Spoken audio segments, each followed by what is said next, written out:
प्रतिवर्ष 5 वर्ष थे महानगर शांति कमिटी इलेक्शन माने सिलेक्शन हुए कि एभली भाव में नाला यही वर्ष जेहेतु अन्य कंटेस्टांट मैंने आसिले तेणु आमर जो इलेक्शन ऑफिसर को दायित्व दिया से ठीक कार्य निर्वाही कर समस्त पूजा कमिटीर सभापति संपादक मैंने आसी सिनेह सौदार भोट देइछंदी मीडिया बंधु मानकर प्रसार प्रसार भी करुँच राजनीतिक मंडली माने से मध्य उपस्थित रही निश्चय माने कटक सहर जो 1000 वर्षर सहर तार ऐतिह्य परंपरा भाईचारा जो संस्कृति रही सी किपरि आहरी दृढ़ीभूत हम आहरी त्वरान्वित हम आहरी विभिन्न कार्यक्रम आम आध्यात्मिक सहर जिते पूजा पार्वण अच्छी सी पुणी किपरि भाव में भल भाव चलो कटक सहर गोटे एक भाव में रते पूजा माने खाली गणेश पूजा काली पूजा लक्ष्मी पूजा दशहरा बालीयात्रा नुहे ता सहित जिते प्रकार पर्व दोल हो रथ यात्रा हो विभिन्न पूजा रे समस्त कई असुविधा पड़े प्रथम कथा से नहांती आज से जगटा भी किए फुलफिल कर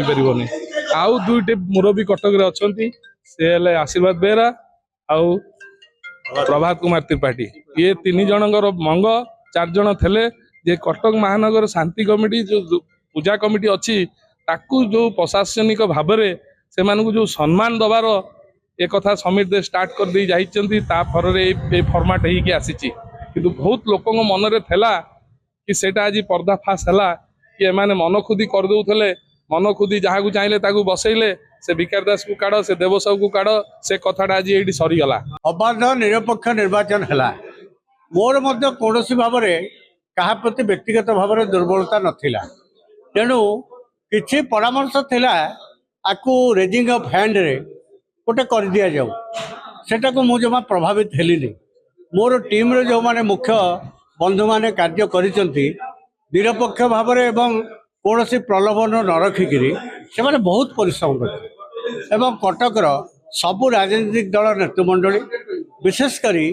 आमर निर्वाचित प्रतिनिधि माने ताकर मध्य अकुंठ समर्थन थिला जे जो निर्वाचनटा होची अबाध निरपेक्ष भाव में हो एवं आज कटक सहर एक अबाध निरपेक्ष निर्वाचन देखला देवेंद्र नाथ साहू 5 वर्ष पर सभापति हेले